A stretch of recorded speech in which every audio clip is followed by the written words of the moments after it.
730 días con sus noches de 2022 a esta parte instalados en la foto fija de la pertinaz sequía, clamando al cielo, especialmente agricultores y ganaderos, en pos de ver saciada la sed de salvación, la salvación de la próxima cosecha, la salvación de una forma de vida rural cimentada en el sector primario pese a la lenta e implacable sangría demográfica. El sábado pasado, por cierto, se cumplían 5 años desde esa gran movilización de la España vaciada.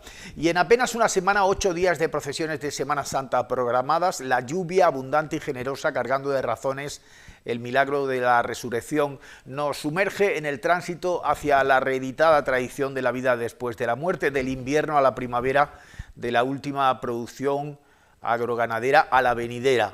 No aspiramos a más en esta tierra: campo, cultivo, agua, subvención y esperanza, sobre todo esperanza. Por eso no ocupo mejor liturgia en el devenir de la pasada Semana Blanca que ver de nuevo la nieve en la sierra y las precipitaciones incesantes gracias a las borrascas Mónica y Nelson. El milagro de la lluvia mansa y copiosa durante toda esta Semana Santa y en el conjunto del mes de marzo modifica, señoras y señores, sustancialmente el panorama oleícola de nuestra tierra. En primer lugar, porque el olivar ha saciado su sed atrasada, incorporando el mejor remedio posible al estrés hídrico. Ahora, así las cosas, ya no es acuciante la convocatoria de la Comisión de Desembalses de la Confederación Hidrográfica del Guadalquivir. Por mucho que suban las temperaturas, los riegos no serán necesarios hasta dentro al menos de mes y medio, 2 meses. No ha lugar a los desembalses quirúrgicos del verano pasado.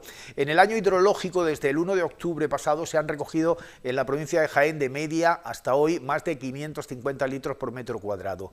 No cabe mayor alegría. Joaquín Páez, presidente de la Confederación Hidrográfica del Guadalquivir, buenas noches, ¿cómo está? Hola, muy buenas noches, muy bien. En la Estupendo. última, en la Sí, última, estupendo. en la última comisión de desembalses, Joaquín, 21 de febrero pasado, resaltaba que las reservas estaban en el nivel más bajo de los últimos 25 años, con un déficit de aportaciones a nuestros embalses del 63%. Entonces, la cuenca se situaba en el 24,9% de capacidad, el sistema general de regulación, el 21,9% de llenado. Así las cosas, venía manejándose como posibilidad cierta una dotación de riego similar a la de 2022, en torno a 700 metros cúbicos por hectárea, 400 metros cúbicos por hectárea en el caso del olivar. Sin embargo, ahora con el tranco ya al 43% de su capacidad, un 49% más en el Rumblar en 20 días, en apenas 20 días, o un 54% más en el Guadalén, es lógico pensar en aproximarse a una dotación de campaña normal de riegos, quizás, si no 1.500 metros cúbicos por hectárea, sí 1.000 o 1.200. Bueno, vamos a ver. Nosotros en la Confederación, en las confederaciones, rige un principio que es el principio de unidad de cuenca, y no provincializamos las cuencas. Ya. Entonces, bueno, tenemos que mirar el sistema de regulación general, que lo componen 18 embalses, no solo los de Jaén, sino otros, indudablemente estas lluvias que ha habido la semana pasada, en Semana Santa, bueno, pues han beneficiado mucho. Ahora mismo estamos en el sistema de regulación general al 38%, en la totalidad de la cuenca al 44,5%, y eso supone que evidentemente va a haber una mejoría en las dotaciones que, bueno, que teníamos previstas, con la situación que teníamos en febrero pasado. Entonces, afortunadamente, se va a aproximar mucho a la normalidad el riego del olivar. Mucho. Mm, Todavía lo tenemos que decidir, tenemos que ver, porque todavía sigue habiendo aportaciones a los embalses, con un gradiente menor, pero sigue habiendo aportaciones a embalses. Entonces, al final de este mes, los últimos de mes, tendremos una comisión de desembalse en la que estaremos todos más sonrientes y las aportaciones serán parecidas a la normalidad. No de la normalidad, porque todavía nos quedan unos cuantos hectómetros cúbicos para alcanzar esa normalidad, pero sí muy cercanos a la normalidad, con lo cual pues eso va a ser una verdadera válvula de escape, de tensión, y sobre todo una alegría para quienes gestionamos el agua, las dotaciones. La que yo siempre he dicho que las reuniones más duras que hemos tenido aquí son las comisiones de desembalse del año pasado, de la campaña pasada y de la anterior, porque tú veías la desesperanza en la mirada de la gente. Esta comisión de desembalse no va a ser así, estoy seguro. El estrés hídrico y también el estrés de los dirigentes que tienen que administrar ese bien tan Efectivamente. escaso. Una alegría desbordante, en todo caso, señor Páez, hoy por hoy, la gente del campo, agricultores y ganaderos. El presidente andaluz, Moreno Bonilla, descartaba en las últimas horas traer agua en barcos este verano, cofinanciando el gasto, como se había acordado con la Administración Central, desde una desaladora de Murcia. Pero no podemos olvidarnos del cambio climático, de unas carencias estructurales que requieren de medidas urgentes. En la provincia de Jaén, la Confederación ha programado inversiones de casi 19 millones de euros hasta 2025 para garantizar el abastecimiento de agua. ¿Qué se ha hecho, Joaquín Páez, estos 2 últimos años de estrés, de angustia, y qué debes de seguir haciéndose pese al alivio de estas lluvias de marzo? Bueno, vamos a ver. Yo recuerdo que utilicé, cuando todavía no era presidente de la Confederación, una noticia en el embalse en el sistema del Víboras, en la comarca del Condado de Jaén, en la comarca del Condado de Jaén, con los embalses de Guadalmena y de Añador, que en aquel momento estaban contaminados con unas sustancias químicas que provienen de la materia orgánica, de un exceso de materia orgánica de calor, aparte de cloro, trialometanos, y empleé esa noticia para anunciarle a mis padres que iba a ser presidente de la Confederación, porque les dije, eso lo voy a arreglar yo. Entonces se sorprendieron un poco, digo, si eso está en Jaén, digo, sí, pero va a ser el presidente de la Confederación, y se solucionó, se solucionó. Empecé trabajando para los jienenses, solucionando un problema grave de abastecimiento, y hemos seguido trabajando de manera muy importante en el abastecimiento de Jaén, toda la provincia, y también, como no, en el regadío, en el olivar, fundamentalmente. Eh, Antes de que ocurriera esta bendición de lluvias durante la Semana Santa, la Confederación Hidrográfica del Guadalquivir tenía plan alternativo para todos los jienenses en cuanto al abastecimiento. ¿Qué significaba eso de tener plan alternativo? Bueno, pues que teníamos hechas las obras de emergencia necesarias para que si los embalses seguían bajando, pudiéramos tener otro tipo de fuentes de agua, repito, para el abastecimiento. Otra cosa es el regadío, pero sí para el abastecimiento. Entonces, estábamos muy tranquilos en el sentido de que eh, todos los ciudadanos y ciudadanas de Jaén que tomaban agua de nuestros embalses tenían un plan alternativo. Exactamente igual que todos los ciudadanos y ciudadanas de las distintas provincias que tomaban agua de nuestros embalses. Lo teníamos perfectamente, habíamos trabajado, llevábamos trabajando con anticipación en cuanto a la sequía, y habíamos hecho las obras de emergencia que había que hacer para garantizar este abastecimiento. Afortunadamente, ahora ha llovido, pero eso no quiere decir que no sigamos trabajando en el abastecimiento de los jienenses. Entonces, hay una obra programada para el sistema Víboras Quirevejano. Hay dos obras. Una que aparecía en el decreto, en el último decreto, en el Real Decreto Ley de sequía, que es de diciembre del 23, en el que el Ministerio nos encomendaba darle prioridad a una serie de obras, entre ellas una en el sistema quiebrajano, para asegurar precisamente el abastecimiento de todos los jienenses y de todas las jienenses que se surten de él. Pero además tenemos otra obra de planificación también en ese sistema para terminar las obras, adecuarlo y, mediante convenio, cedérselo a la excelentísima Diputación de Jaén. Y además hemos estado trabajando codo con la Diputación de Jaén. Y la Diputación de Jaén me consta que está a punto de firmar un protocolo o un convenio con la empresa pública Aquaes, que depende del Ministerio de Transición Ecológica, precisamente para garantizar todos los sistemas de abastecimiento a largo plazo en la provincia de Jaén, que actualmente no se surten de los embalses. O los que se surten de los embalses, mejorar su garantía. Entonces, entre el trabajo de la Diputación de Jaén y el trabajo de la Confederación, bueno, pues afortunadamente tenemos esa parte de nuestra gestión, la tenemos cubierta. Y ahora estamos muy contentos porque además también tenemos cubierto el regadío. Ya. Puede existir la sensación engañosa siempre, espejismo, con tanta lluvia, en tan poco tiempo, venimos de un extremo y nos vamos al otro. Podemos pensar que de nuevo vuelve la barra libre. Hay comunidades de regantes, señor Páez, que se preguntan para cuándo la legalización de nuestras concesiones. Bueno, vamos a ver. Una cosa es la legalización y otra cosa es la ratificación de la concesión, ¿vale? La regularización.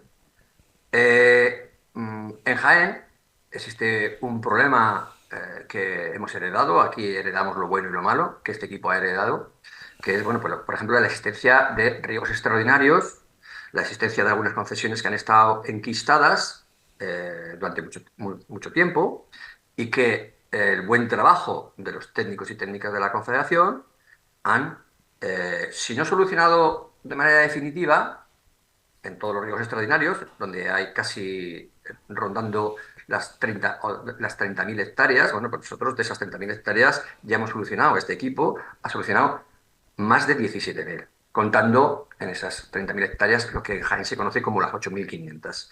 Esas 8.500 hectáreas célebres, bueno, pues ha sido este equipo quien ha cogido el toro por los cuernos, ha trabajado pormenorizadamente en desentrañar todas las multiplicidades y en parcela por parcela de más de 12.000 hectáreas asegurarnos de que todo estaba bien y finalmente se ha puesto en marcha un proceso para regularizar, no dar nuevas concesiones. No va a haber barra libre ni en Jaén ni en ningún otro punto de la cuenca, puesto que en la Confederación Hidrográfica del Guadalquivir, desde el año 2005, en concreto desde junio, se aprobó en Junta de Gobierno que no hay posibilidad de nuevas hectáreas de regadío que previamente no hubiesen estado planificadas. En Jaén hay muchas que están planificadas, que se están regando, que no está terminada su concesión, pero que se está tramitando. ¿Vale? Entonces, no va a haber barra libre, no va a haber nuevas hectáreas de regadío, lo que sí va a haber es continuidad en el trabajo, en este caso de comisaría y de planificación ideológica, para hacer realidad expedientes que muchas veces, bueno, pues no están completos, con falta de información, con duplicidades, con parcelas que están en una comunidad de regantes y en otra comunidad de regantes a la vez, y que somos nosotros que tenemos que ir, bueno, pues, a la medida de nuestras posibilidades, con nuestros medios, bueno, pues ir desentrañando esa madeja para al final hacer definitivas las concesiones. ¿De acuerdo? Joaquín Páez, presidente de la Confederación Hidrográfica del Guadalquivir, las ansias del lobby del superintensivismo para seguir transformando el olivar de nuestra tierra forma parte de una pulsión que parecía olvidada precisamente por la situación de sequía, pero hemos visto los datos de producción de aceite de oliva de la última campaña y vemos como Córdoba progresivamente con menos olivar tradicional, más olivar intensivo. En Copo, también en Seto, el superintensivo va poco a poco aproximándose a las cifras de producción de Jaén. ¿Estas lluvias también de alguna manera reactivan ese empeño meramente economicista? Vamos a ver.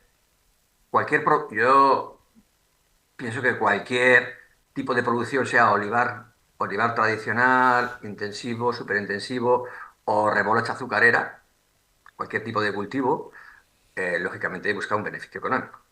No sé si meramente o no meramente, pero busca un beneficio económico. Y quiero aclarar lo siguiente. Jaén, en muy pocos años, se han pasado de 50.000 hectáreas de regadío de olivar a 200.000, multiplicado por 4.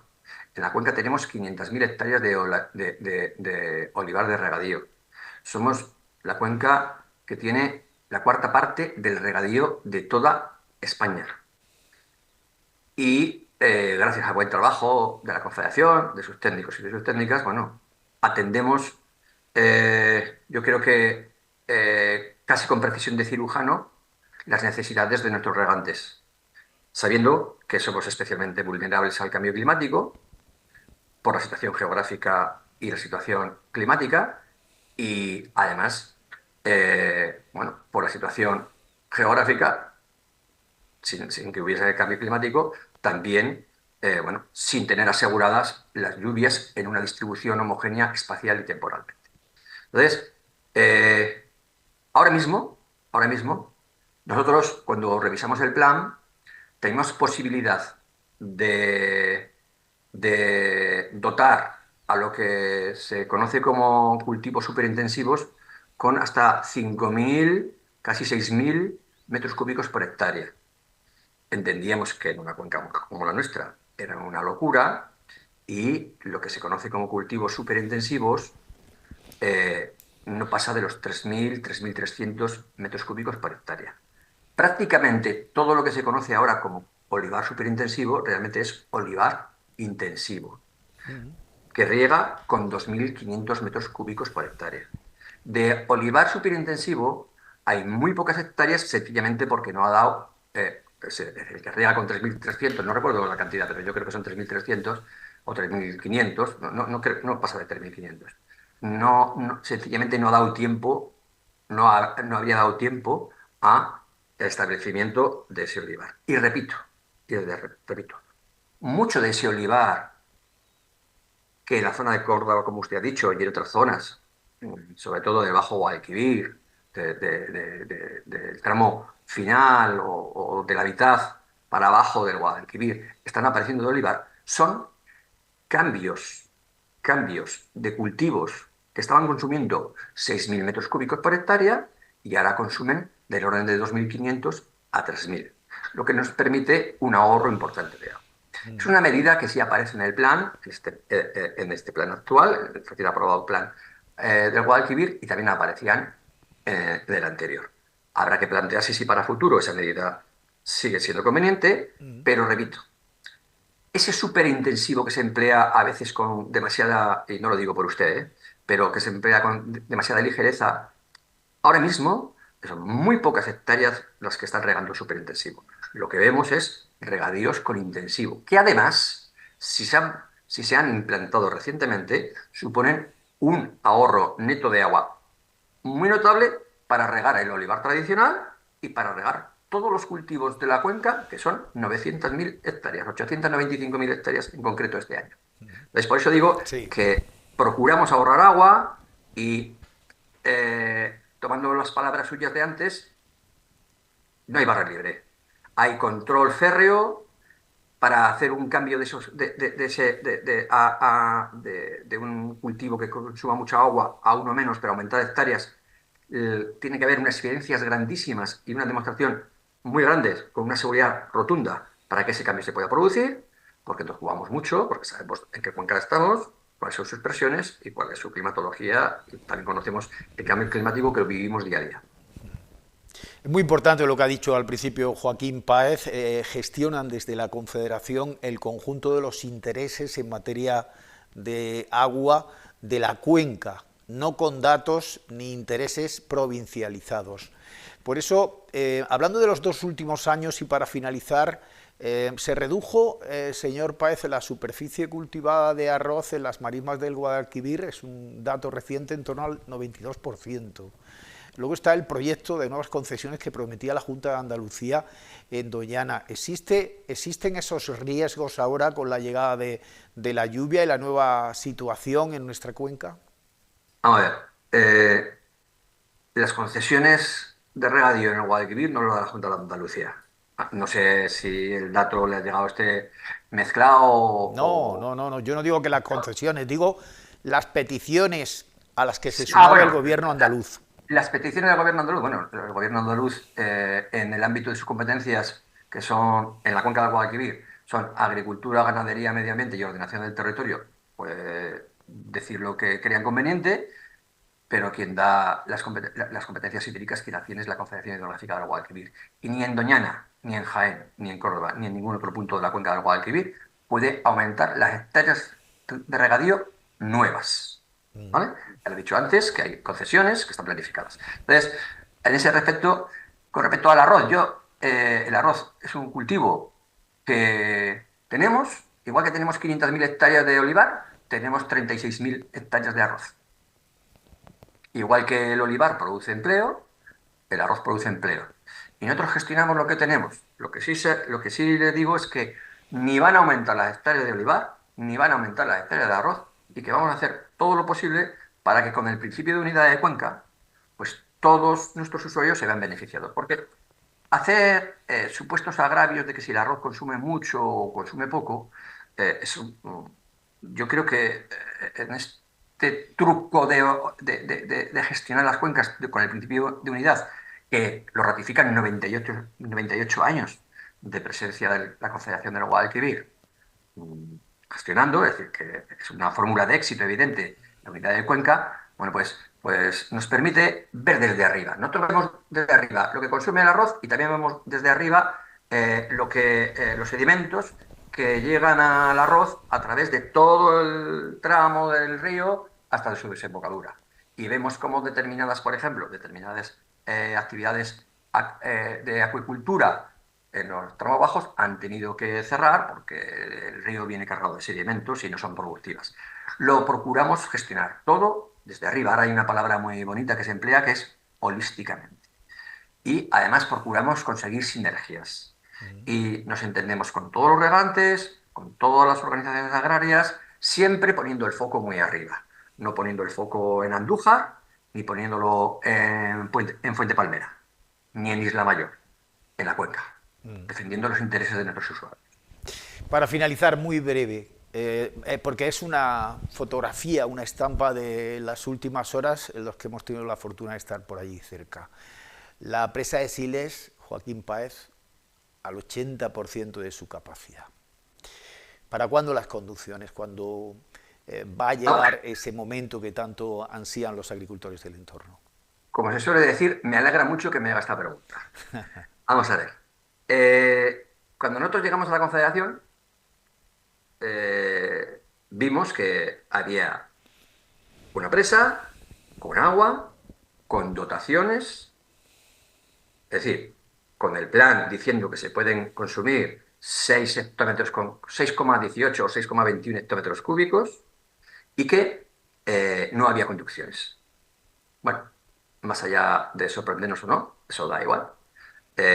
Investigamos, miramos, existe un informe de la Abogacía del Estado, muy anterior al tipo en el que estoy hablando, en el que se dice que las construcciones de siles serían competencia de la comunidad autónoma. Eso ha sido antes de que llegáramos nosotros. Y hemos visto que la anterior comunidad autónoma no las hacía, la actual tampoco, el anterior gobierno de España no las hacía, el actual tampoco, porque no es su competencia. Y entonces, ¿qué hemos hecho?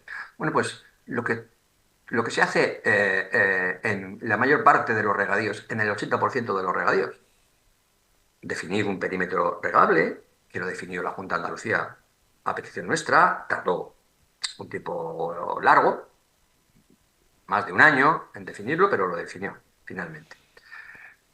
Como hay agua planificada, hemos abierto unas bases para que cada comunidad de regantes que opte a ese agua construya y financie sus propias conducciones. Créanme, el 80% del regadío con agua superficial, es decir, procedente de embalse en la cuenca del Guadalquivir, cada comunidad de regantes se hace sus propias conducciones. Y hemos abierto un concurso, estamos pidiendo y requiriendo a las comunidades regantes que se han querido presentar a ese concurso sus proyectos. Ha habido un proyecto que, bajo mi punto de vista humilde, ha querido frenar el proceso en general porque pidió todo el agua y pidió todas las hectáreas. Ha habido un montón, no queda bien dicho, pero bueno, un montón de parcelas que han aparecido en varios proyectos a la vez. La gente, mis técnicos y técnicas de comisaría, están dilucidando parcela por parcela en qué proyecto están y requiriendo información a las comunidades regantes. Se ha llevado a la justicia por parte de Asaja Jaén este, este trámite y la justicia nos ha dado la razón y sigue adelante la concesión y la resolución de ese concurso para que las comunidades de los 6 pueblos que están incluidos en el perímetro de Siles puedan regar finalmente, como en el resto de la cuenca. Siles no es una zona regable estatal. Los únicos que en tiempos del dictador Franco había zonas regables estatales en las que el Estado respondía de las conducciones tanto en alta como en baja. Ahora no es así. Siles no es una zona regable estatal. Siles no tiene por qué tener unas conducciones cuando pueden regar los pueblos o bien a través del Guadalbullón o bien a través del embalse de Siles directamente. Y estamos en ese intento de solucionar esa situación en Siles, que es darles a las comunidades regantes su concesión, que las comunidades regantes hagan sus conducciones y que al final esos 6 hectómetros cúbicos sean aprovechados en el perímetro regable de Siles.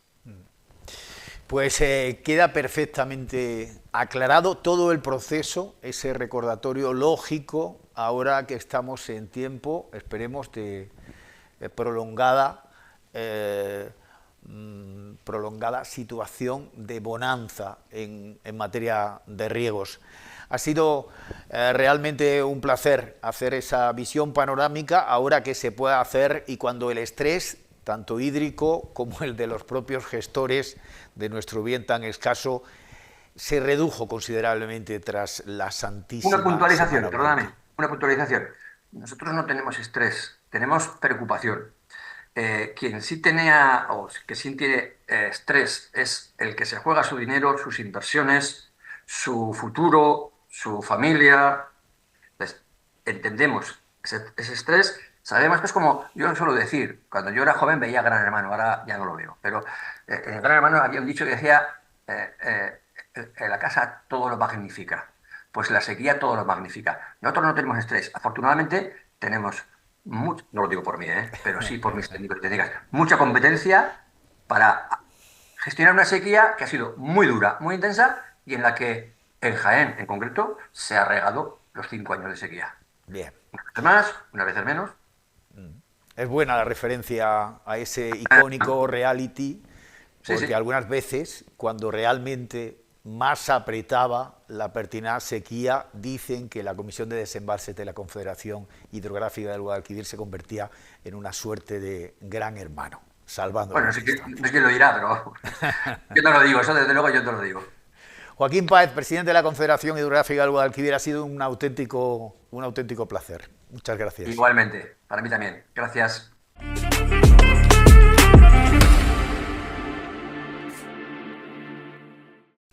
15 años cumple este 2024 la interprofesional del aceite de oliva español. Teresa Pérez, su gerente, pronuncia una conferencia precisamente este jueves en el Aula de Cultura de la Diputación bajo el auspicio de la Asociación de la Prensa y el Colegio de Periodistas, Periodismo y AOVE en el Mar de Olivos.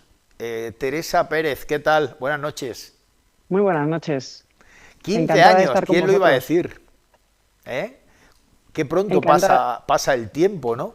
15 años, Pues ¿cuántas y cuántas campañas de promoción realizadas desde la interprofesional en todo el mundo? Porque hoy mismo me consta, has estado con una delegación china, India, los nuevos mercados.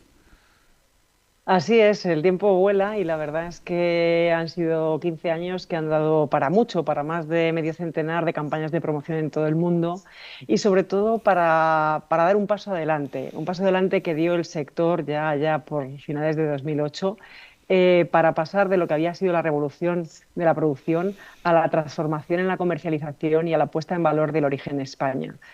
Todo el trabajo que se ha hecho durante estos años nos ha llevado hasta el día de hoy, hasta poner en valor en los aceites de oliva españoles. ¿Cómo ha cambiado el panorama? Pues en aquellos inicios hablábamos de que el 55% de los aceites producidos en España se exportaba y el 45% se consumía en nuestro mercado nacional. Nuestro actual escenario es que se exporta un 65% de nuestra producción versus ese 35% que se consume en España. Y sobre todo también ha cambiado el perfil de esas exportaciones. Hemos crecido fundamentalmente fuera de la Unión Europea. El peso de las exportaciones en Europa en 2008 estaba en torno a un 82% de nuestras exportaciones. Actualmente, si cogemos como referencia el año 2022, tenemos unas exportaciones en Europa que representan un 62%. Y esto ha servido para hacer crecer las exportaciones a mercados más lejanos, tratando de hacer crecer el valor añadido de nuestra producción. Hablamos de que en Estados Unidos hemos pasado de un peso de un 10% de las exportaciones a un 21%, que en Asia hemos pasado de un 5% a un 13%, incluso en Oceanía también se ha pasado de un 2 a un 3%. Es decir, todos los grandes continentes creciendo en importaciones de aceites de oliva de España, que sin duda nos lleva al escenario de demanda que tenemos hoy y que en cierta medida ha hecho posible que tengamos una base de consumidores que estén dispuestos a pagar por el producto y que no renuncien a él pese a que estemos en precios máximos históricos. Ha sido un esfuerzo continuado, pero bueno, las cosas lógicamente se obtienen gracias a ese esfuerzo y hoy pues vemos esos frutos que en un principio pues costaba a lo mejor más ver para qué iba a servir o cómo podía apoyar la labor de promoción al sector, y creo que hoy está más que demostrado que todo el esfuerzo que se ha hecho ha sido muy bien traído para conseguir estar donde estamos hoy, como líderes mundiales absolutos y reconocidos no solo por los países, el resto de países productores a nivel mundial, y también por los consumidores del mundo. Todo ha cambiado mucho en 3 lustros, querida Teresa Pérez, porque hemos asistido, por ejemplo, en las 2 últimas campañas, a una producción mínima, no solo nacional, sino internacional, unos precios, unas cotizaciones elevadísimas que han hecho que el consumo interno, como ya presagiaban en este mismo programa, lo decía hace ya algunos meses antes de iniciarse la campaña, Antonio Luque desde Antequera, una caída del consumo interno. Es verdad que aquí conocemos todas las propiedades en materia saludable, toda la calidad que tienen nuestros oros verdes, especialmente a partir de la irrupción de esos aceites tempranos, pero el consumo ha caído y los datos están ahí. El consumo interno baja, crecen mucho las importaciones, lógicamente la industria tiene que abastecer sus mercados y las exportaciones siguen siendo importantísimas. ¿Qué futuro presagia en materia de consumo la interprofesional para el mercado interno? Bueno, a ver, tenemos siempre que relativizar con este dato del consumo interno. El consumo interno baja, pero baja por 2 motivos. Uno, que es inevitable de estas últimas campañas, que es esa reducción de disponibilidades, con lo cual se ha vivido una contracción en los mercados con carácter generalizado. Pero a pesar de esa disminución que podamos ver así en el corto plazo en el consumo interior, bien es cierto que a nivel europeo se venía registrando disminución de los consumos en los principales países productores. Y esta disminución venía asociada a un cambio de estilo de vida, cambio de hábitos, y es sobre la que llevamos tiempo trabajando precisamente para no perder nuestra base de consumidores, para atraer a esos nuevos consumidores, esa gente joven que es el consumidor del mañana, y en esto vamos a tener que seguir trabajando a nivel nacional. Pero no perdamos de vista que España, desde hace ya años, es el primer consumidor de aceites de oliva a nivel mundial, y esto muy por delante de Italia, a pesar de que nuestra población sea inferior a la de nuestro país vecino. Y además hemos también remarcado, ¿no?, que es algo muy importante en contacto permanente con la producción, con la industria, con la distribución, la venta con marca propia, con marca española. Se venden menos graneles en tanto en cuanto envasamos mucho más con marcas propias. ¿Qué efecto tiene esto a corto plazo? Es decir, algo que ya podemos estar constatando. A ver, hay un efecto primero que es el efecto imagen. O sea, si somos capaces de envasar más, vamos a ser capaces de llegar al consumidor de una forma directa y que nos perciba como lo que somos, esos líderes mundiales. Por lo tanto, tiene un efecto importante. Y en escenarios como el que vivimos en estos momentos, con precios altos, es verdad que en determinados mercados gana peso la marca de distribución por tratar de contener más el precio, pero es verdad que también se ha disminuido mucho las diferencias de precio versus las categorías de máxima máxima calidad, es decir, esos aceites tempranos que mencionabas, pues no han acusado tanto las circunstancias de mercado y se convierten en una oportunidad para que los consumidores también conozcan estos productos que, como bien mencionabas, han ido creciendo, estando cada vez más presentes y más disponibles en todos los mercados. El sector del aceite de oliva, las empresas individualmente y a través de sus asociaciones han hecho grandes esfuerzos para seguir posicionándose en los mercados y desde la Interprofesional le hemos acompañado y en el último año se han hecho esfuerzos y promociones en punto de venta para dar más visibilidad en los lineales al producto de origen España y así capitalizar el valor para nuestro oro líquido.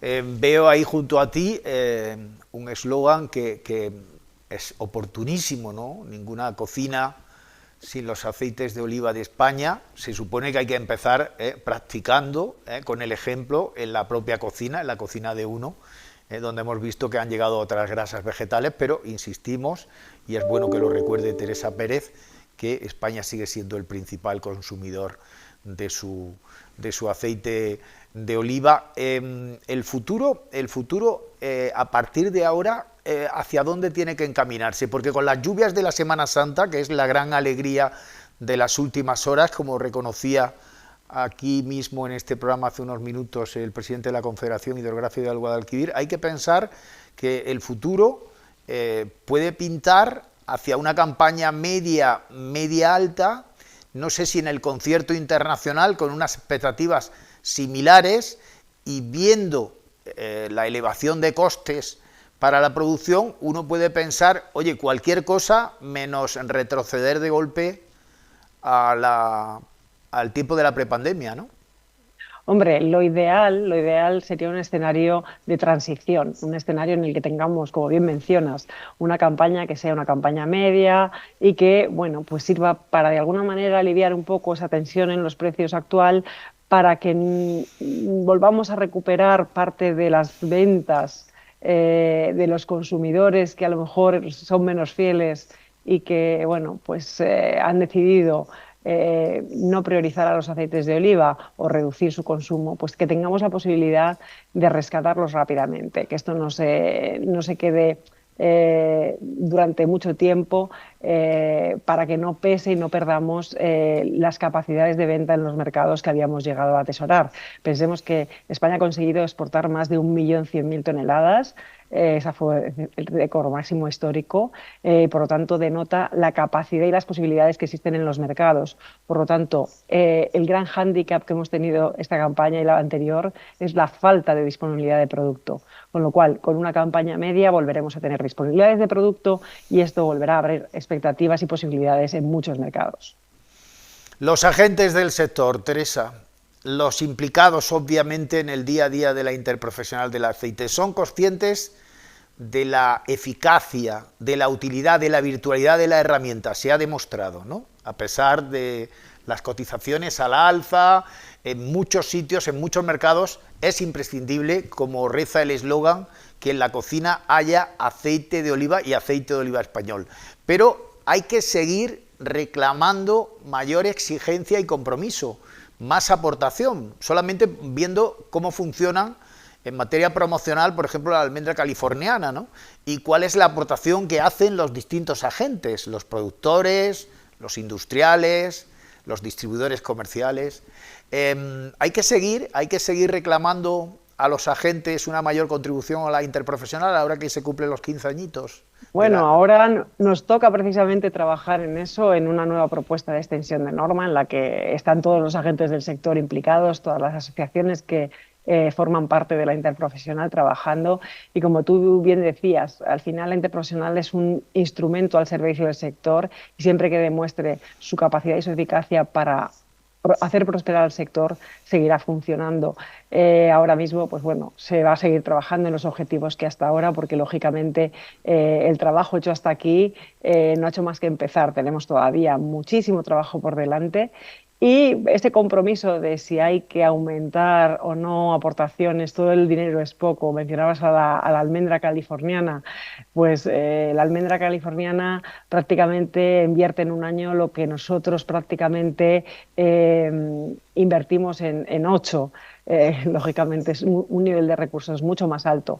Pero bueno, yo creo que ir poco a poco tampoco es malo. Si el propio sector ha sido capaz de visualizar en un escenario como este, que en un pasado había significado la parálisis del consumo, un escenario en el que la subida de precios iba abocada a una paralización y una migración masiva de consumidores a otros aceites vegetales, cuando ahora lo que vivimos es que las salidas a mercado siguen estando fuertes y que tenemos una base de consumidores fieles dispuestos a pagar por el producto. Creo que es un escenario que es el mejor que podemos tener para en adelante poder seguir haciendo crecer el valor y el beneficio, porque no olvidemos cuál es nuestra máxima: conseguir que se vendan más y mejor los aceites de oliva de España en todo el mundo. El mar de olivos y su producción hacia cualquier confín del mundo con ese gran aparato de propaganda que es la Interprofesional del Aceite de Oliva, con logros ya que pueden concretarse y que forman parte ya de un historial que atesora la experiencia de 3 lustros, de 15 años, que ahora conmemoramos y celebramos.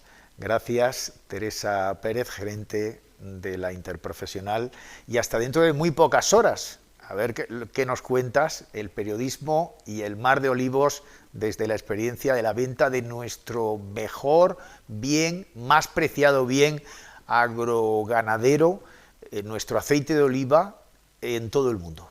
Muchas gracias, cuídate mucho y buenas noches. Muchas gracias, nos vemos en Jaén.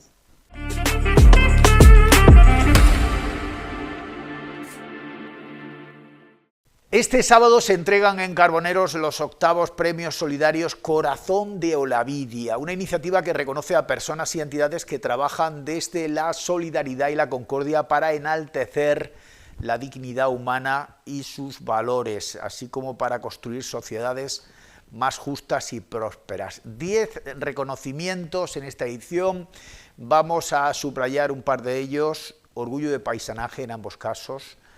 Ella es Francisca Molina. Paqui Molina es especialista en cirugía fetal, licenciada en Medicina y Cirugía por la Facultad de Medicina de la Universidad de Granada, realizó la especialidad en ginecología y obstetricia en el Granadino Hospital Universitario de San Cecilio.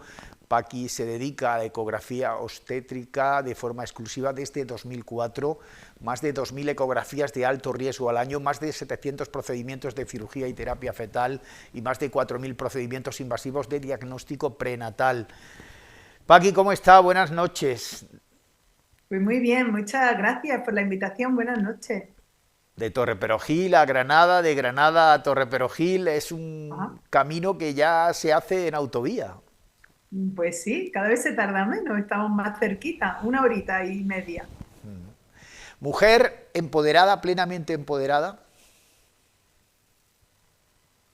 Bueno, empoderada, creo que suerte y trabajadora y agradecida con cómo la vida me ha ido deparando sin casi darte cuenta ni pretenderlo. Y bueno, en el trabajo agradecida por el reconocimiento que he podido lograr y los logros que he obtenido, sí. Ya se puede estudiar, Paqui, medicina en Granada. No sé si en esa situación ahora nuestra paisana podría estar más cerca de nosotros, aunque Granada está a un paso. Granada fue foco de movilizaciones sociales contra los recortes en la sanidad pública. Hemos pasado una horrorosa pandemia de coronavirus por las externalizaciones, por las carencias que subsisten. ¿Hemos aprendido la lección, Paqui Molina?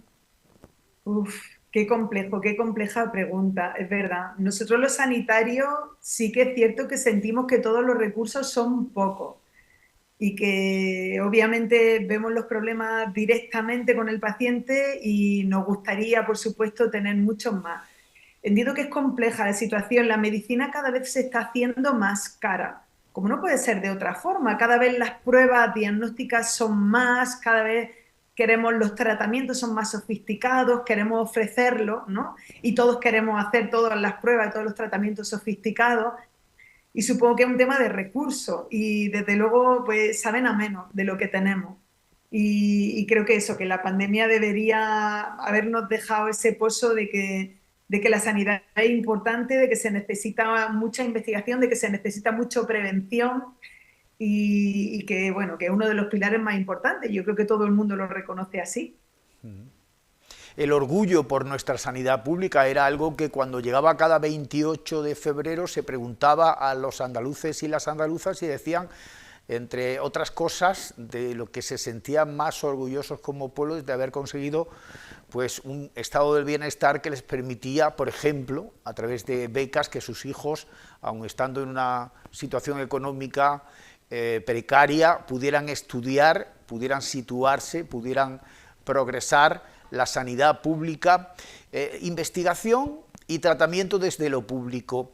En la sexta planta de ese hospital San Cecilio se recogen muchas muestras de agradecimiento el trabajo de profesionales que forman parte de su equipo, Paqui Molina, empezando por usted misma, ¿no? Y que son cartas que apelan a ese sentimiento tan humano de haber encontrado al buen samaritano que ayudó, y estamos hablando también de los premios Olavidia que premian la solidaridad, ayudó cuando todos prácticamente daban por perdida la misión, salvar a un niño, a una niña, un feto que estaba en el vientre todavía de su madre.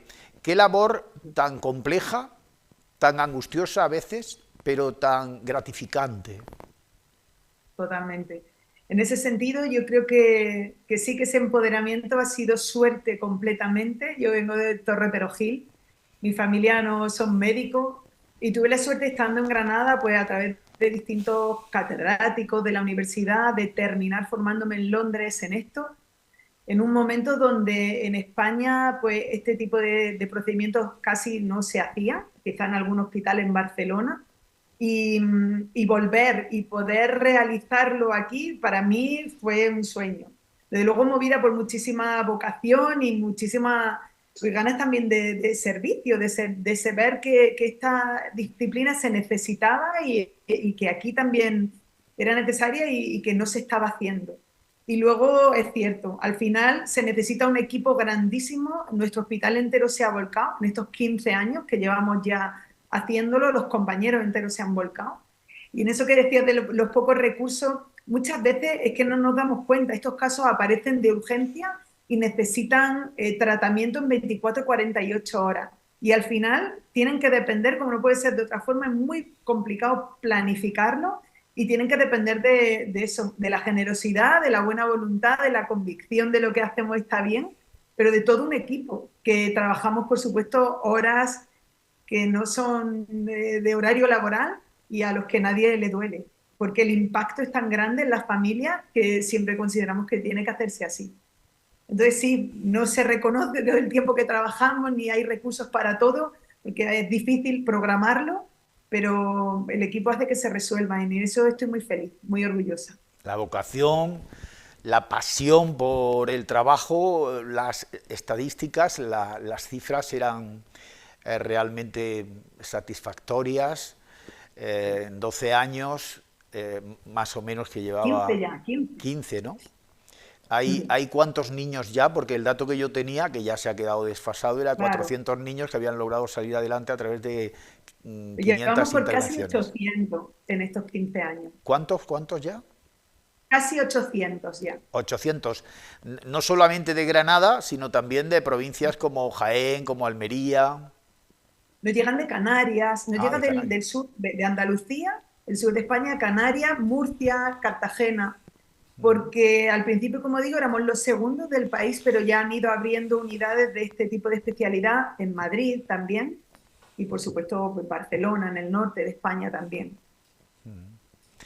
Y es una labor que requiere también, evidentemente, nuevas implementaciones tecnológicas, nuevos avances, la investigación, y ahí está un poco la primera pregunta que le hacía. Seguimos avanzando, pero no suficientemente. Es lo que le digo, a nosotros nunca nos parece suficiente. Estamos aquí un poco para lidiar entre la administración y los pacientes y seguir pidiendo recursos. Pero es complejo y la medicina va a cambiar muchísimo en los próximos años, sobre todo pues, de la mano de de la robótica, de la genética, de los nuevos materiales, de la investigación personalizada, del Big Data, de que no todos los medicamentos o todos los diagnósticos son iguales para todos, sino individualizar mucho todos los recursos a ese paciente en concreto.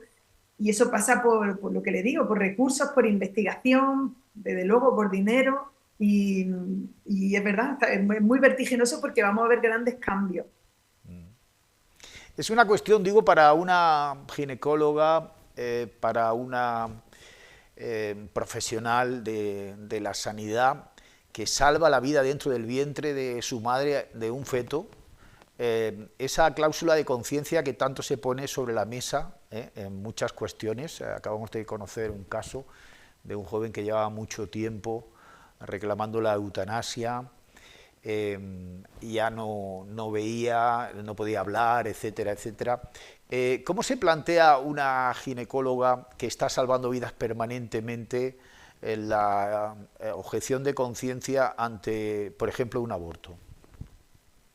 Sí, nuestros temas son muy complejos porque todo el rato operamos sobre la madre que tiene un riesgo y ella se expone a un riesgo para tratar de salvar la vida del bebé. Nunca se garantiza que eso pueda ocurrir y también lo que intentamos obviamente es salvar la vida del bebé sin secuela, pero no siempre pasa. Entonces, los temas morales son muy complejos. También hay que plantearse muy bien que hay muchos casos que rozan con la ética. Tenemos que salvar a un bebé porque los padres quieren si sabemos que puede tener secuela o no. La verdad que es complejo y nosotros tenemos que manejarlo muy bien con equipos multidisciplinares. Tiramos mucho de comités de ética del hospital, de equipos que nos ayudan muy bien a valorar todas esas secuelas. Yo siempre digo que soy pediatra de un feto, pero necesito hablar con genética, con el pediatra, con el neuropediatra, pues eso, informándonos muy bien sobre lo que puede pasar, dialogando mucho con los padres, y eso es lo último que tienen las decisiones, y salvaguardando obviamente lo que el marco legal de este país nos permite.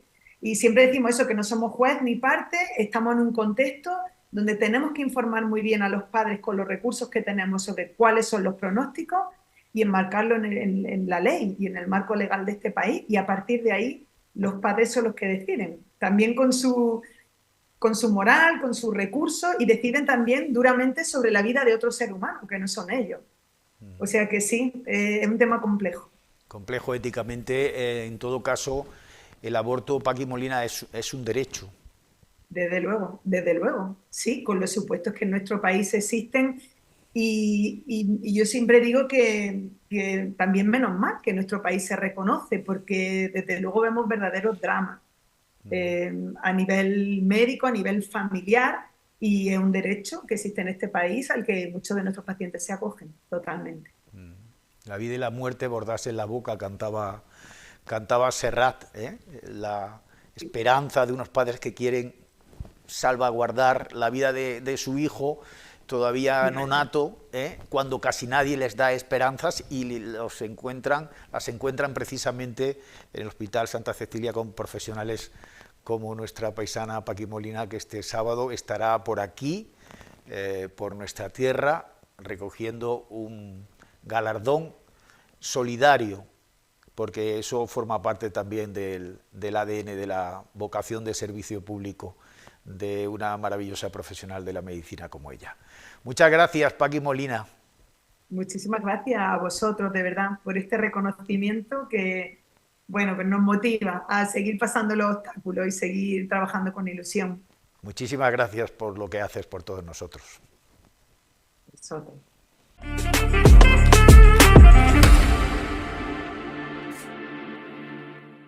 Otro premio solidario, Olavidia Meltio Ángel Llavero, empresario modelo desde Linares. Meltio es una multinacional tecnológica española joven, ubicada en Linares, fundada en 2019 tras una alianza entre la norteamericana Aditech y la distribuidora española de soluciones de impresión 3D Signova, y nació para dar respuesta al sector industrial en su demanda de soluciones de fabricación aditiva de hilo por láser de soldadura que sustituyera la impresión 3D de metal de polvo, que además tiene pues en fin, sus peligros en materia cancerígena.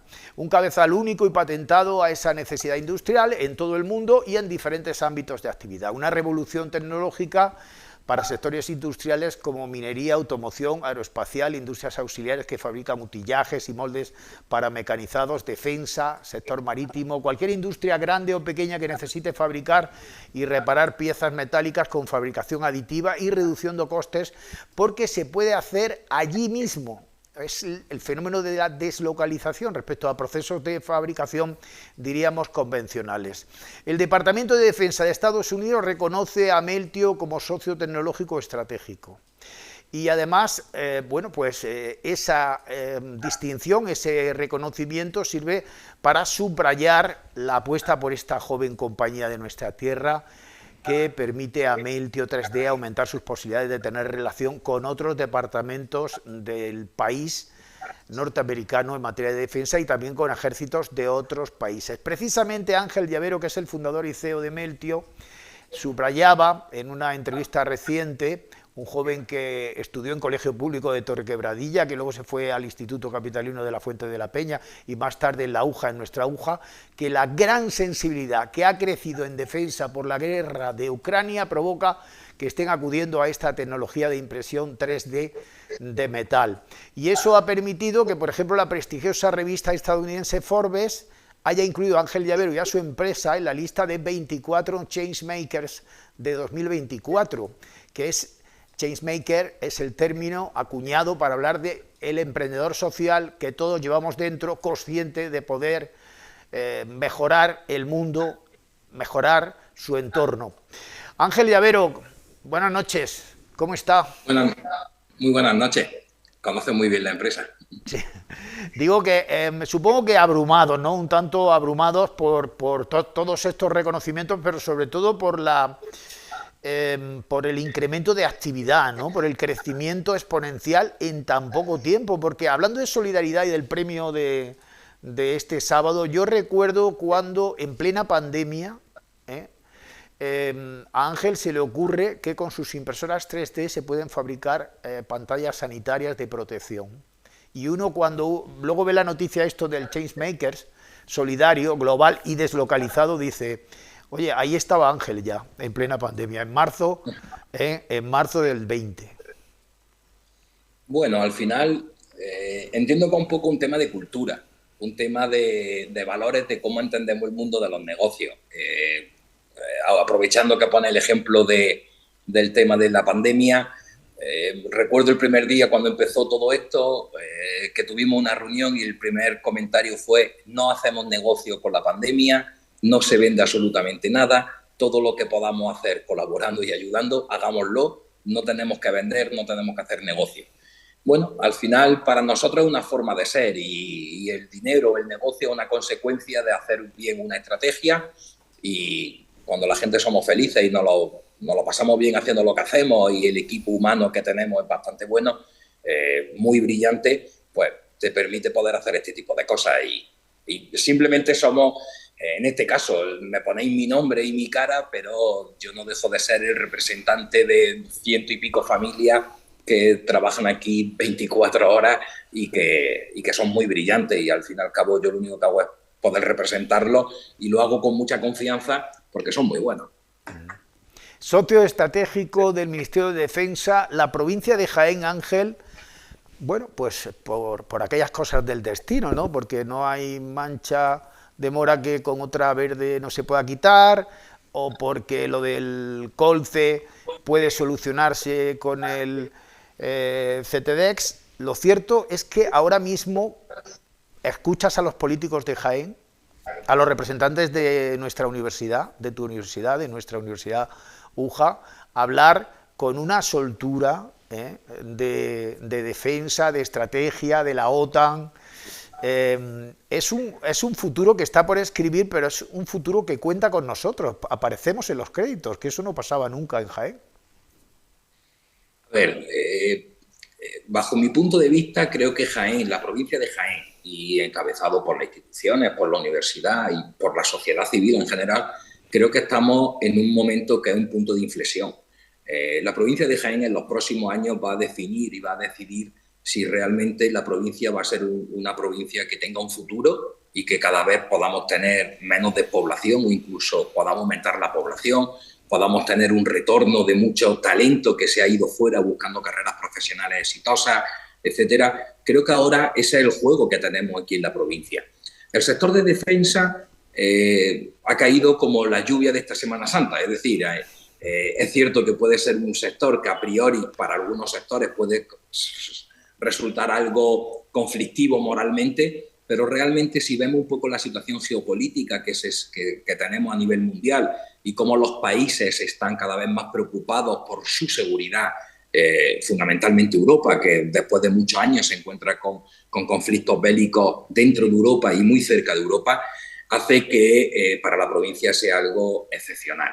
Creo que tanto CTDs como la nueva industria que se está creando en defensa, tanto en la Unión Europea como en España fundamentalmente, y que no solamente eso, sino el poder tener aquí un eje entre lo que es Rota con Cádiz, Sevilla con espacio, Córdoba con tierra, Jaén con el centro tecnológico, Albacete con el Ejército del Aire. Creo que se está creando un eje que es cierto que es muy importante para defensa, pero no podemos olvidar que toda la industria que se desarrolla en base al sector de defensa es la antesala de la industria que va a llegar a los sectores civiles. Por tanto, yo siempre digo que cuando tú enamoras al sector de defensa, lo que estás es enamorando a otros sectores, automoción, utillaje, aeronáutica, espacio, minería, petróleo, oil and gas. Es decir, al final estamos hablando de que, de verdad, en los últimos años, en la provincia de Jaén, se está poniendo foco en que si ponemos mucha energía en poder desarrollar una industria basada en tecnología, en una industria real, podemos tener una provincia muy diferente a la que hemos tenido en los últimos años.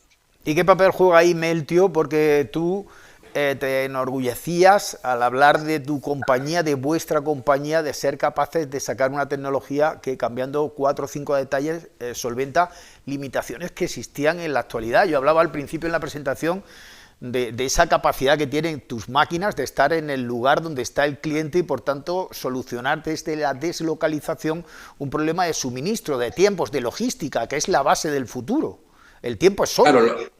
Claro, lo estamos viendo en los distintos conflictos bélicos que hay. Si retomamos o hacemos un poco de memoria de la primera columna de Rusia cuando intenta ir a Kiev, como había kilómetros y kilómetros de convoy que estaban paralizados por problemas logísticos. En el sector de defensa, los militares hablan de que el 80% del éxito o fracaso de una guerra depende de la logística. Y la logística, la cadena de suministro, es algo que impacta directamente con nuestra tecnología. Nuestra tecnología tiene la capacidad, por primera vez en la historia, de disponer de una tecnología que es fácil de utilizar y que la puedes llevar en un barco, en un submarino, en un camión, y por tanto puedes tener una pequeña fábrica que te permite fabricar una pieza o reparar una pieza de metal en cuestión de horas, allí donde la necesitas. De tal modo que tenemos la capacidad de poder resolver problemas en zona de operaciones. Y eso es algo que el sector de defensa ha estado buscando en las últimas décadas y que había muchas limitaciones. Y la tecnología de Meltio ofrece grandes oportunidades y una manera muy sencilla y económica dentro del sector industrial de poder fabricar estas piezas y reparar estas piezas de metal. Y eso es un hito. En la visita que os realizaba el presidente del Gobierno de España, creo que como candidato más que como presidente, hablaba de, prometía que en próximas misiones comerciales de España en otros países, y fíjate con ese aliciente, ese atractivo de la especialización para ser socio estratégico de cualquier ejército, pudierais participar. ¿La promesa se ha hecho ya realidad? Bueno, a día de hoy estamos todavía trabajando con el Ministerio de Defensa en los últimos detalles para poder comenzar el proyecto. Entiendo que en el momento en el que empecemos el proyecto con el Ministerio de Defensa podremos estar en esa situación de poder acompañar en misiones comerciales en los distintos viajes que hacen las instituciones españolas, tanto el Ministerio de Defensa, el presidente del Gobierno, etcétera.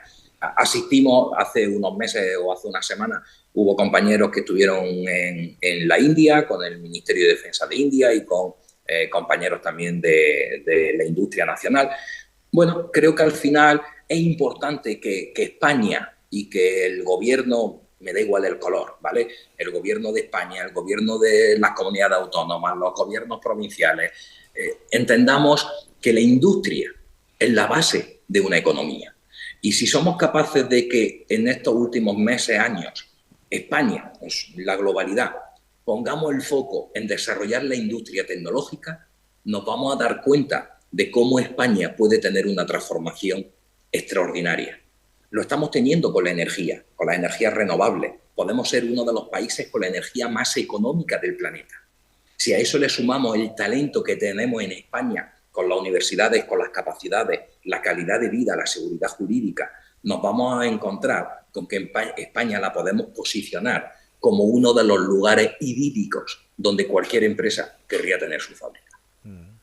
Porque la identidad no puede perderse, pese a que tu proyecto, vuestro proyecto sea global, la identidad está ahí. A mí hay siempre datos que me parecen tremendamente interesantes, ¿no? Para describir con minuciosidad el perfil de cualquier entrevistado, de un empresario como es tu caso, un empresario joven, moderno, que está en Jaén, en Linares, rompe en ese sentido esa tribalidad del enfrentamiento entre jaenitas y linarenses, y que además trabaja con una entidad financiera de la tierra, con la Caja Rural, ¿no?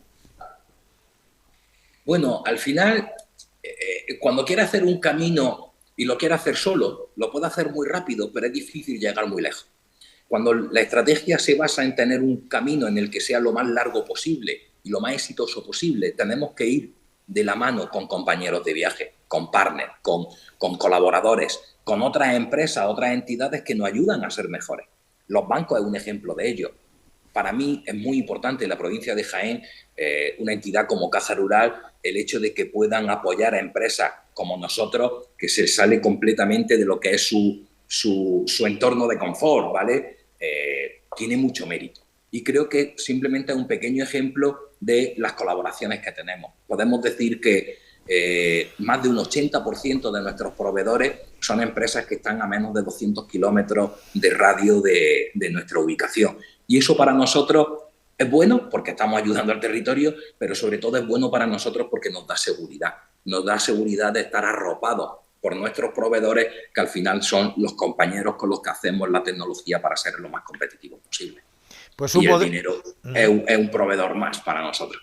Claro, la cuadratura financiera para cualquier operación, que eso es muy importante. Pues este sábado, junto a otras 9 personas e instituciones, será reconocida esta compañía, esta joven compañía jiennense, linarense, de Meltio, a través, encarnada en la figura de su CEO, de Ángel Llavero. Meltio, seguro que le suena, os suena, una base tecnológica cuyo producto está basado en una patente que permite fabricar un cabezal, que a su vez fabrica y puede reparar también piezas de metal, y la gran innovación es que en lugar de utilizar un láser, utilizan multiláser, porque reduce el coste y te da más flexibilidad.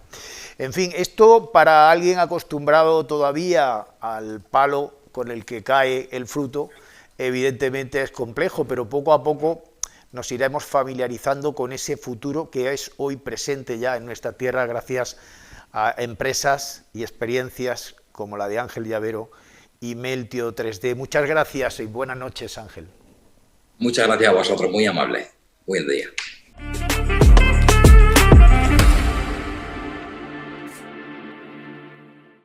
Fue todo en esta nueva entrega de 10-1-4 entrevistas para aproximarnos a la actualidad palpitante, lo que más nos preocupa.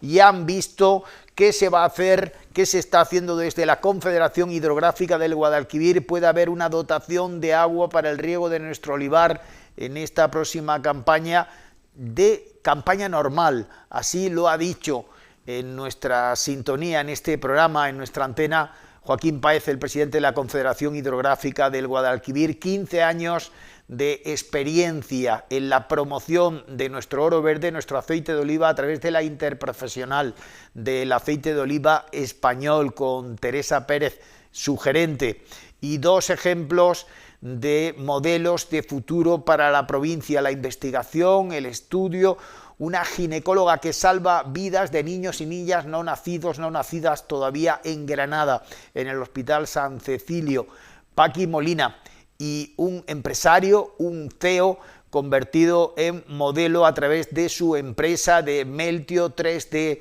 para el suministro y la consecución de galardones, como por ejemplo ser socio estratégico del Ministerio de Defensa de Estados Unidos, cuando la provincia de Jaén deposita gran parte de sus esperanzas de progreso económico en el proyecto también con el ejército del CETEDEX.